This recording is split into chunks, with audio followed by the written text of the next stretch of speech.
My name's Diane and I'm the Chief Operating Officer and Executive Nurse from the Royal Liverpool and Broad Green University Hospitals. We were a national outlier in terms of where we were around healthcare-associated infection. In the November, we'd already had 72 cases of MRSA bacteremia and we'd had nearly 600 cases of Clostridium difficile. So Euston, we had a problem in that organisation. And we have worked very closely with ASP and they awarded us as being a centre of excellence for hospital cleanliness and certainly the improvements we'd made around healthcare-associated infection.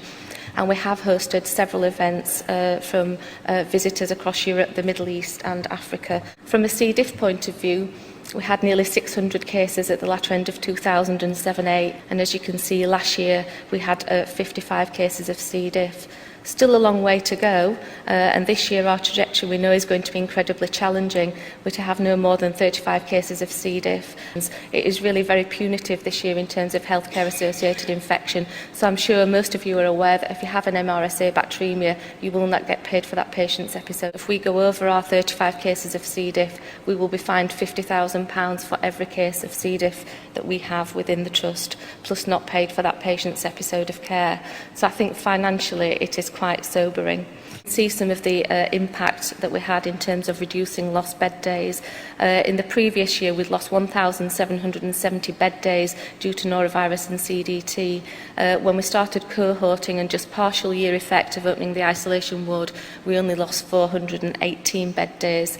Last financial year, we lost 70 bed days due to norovirus and C. diff within our Trust.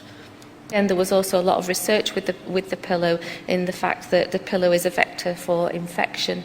And so we decided to look at implementing the Sleep Angel pillows within our organisation. So we purchased 100 of the pillows and we placed them on our inpatient wards alongside 100 standard pillows with occlusive colours and stitch seams, which were the pillows that we'd originally had in place.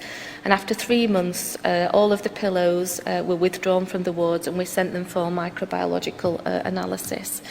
And here are the findings of that. After 3 months, the majority of the standard pillow interiors were found to be contaminated with a variety of potentially dangerous organisms, whereas the interiors of the Sleep Angel pillows were all contamination-free. However, pathogens were isolated from the exteriors of some of both types of pillow, demonstrating that there were systematic failures in both cleaning and auditing of the pillows.